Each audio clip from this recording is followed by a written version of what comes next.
Darlings, I got the following comment from YouTube user Michelle Sánchez, who says, "How is your relationship with the dwarves? What about Thorin? Is he your friend?" Well, darling, I'll say right off that my relationship with the dwarves has been steadily progressing. It's been going very well. We're opening up more and more trade between us, and all in all, things are going very well. I've been making many dwarf friends, and I think slowly but surely I'm broadening my views, shall we say. I'm sort of becoming a little less traditionally minded, perhaps, is the best way to put that. As for Thorn,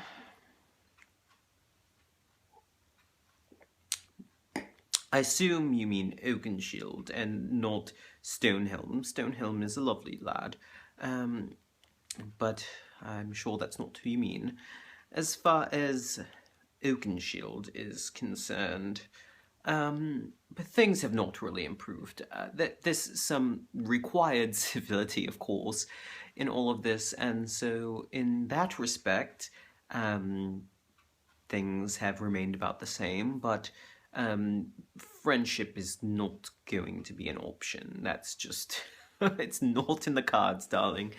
You know, and I've tried many times to extend the olive branch, and I'm always met not just with resistance, but with outright. What one word do I even use to describe his reaction every time I've even attempted the slightest bit of a peace offering? I mean, rude doesn't even cover a quarter of the things that have been said to me when I've tried to sort of nudge the negotiations forward. You know, luckily he has many very wise advisors, much wiser than he, so that's helped make things go a little easier. But between his temper and his stubborn pride, nothing is ever going to happen positively on that front. I can assure you of that, unless some sort of miracle happens when the Valar comes down and decides to change the very essence of Thorin Oakenshield. I doubt that anything is going to get any better about that relationship. And I'm not saying that I'm opposed to having a friendship with him. I just think it's entirely impossible.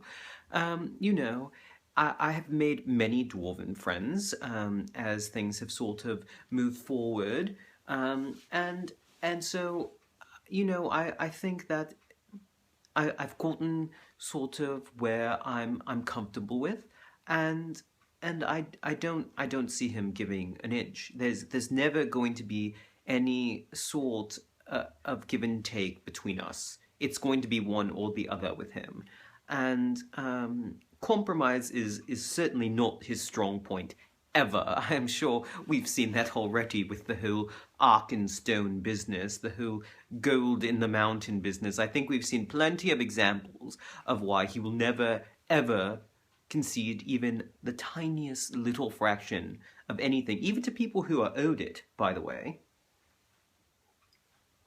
Anyhow, I'm getting absolutely so upset thinking about him that I'm probably just going to have to end here, darling. And you sent quite a lovely question, and you really don't deserve to be listening to all this negative energy that I'm spewing out, because that's exactly what happens with him. I just get so filled up with rage and frustration and so many other things as well. And you know, I usually am a very sort of calm and composed person, and I sort of let things roll down my back.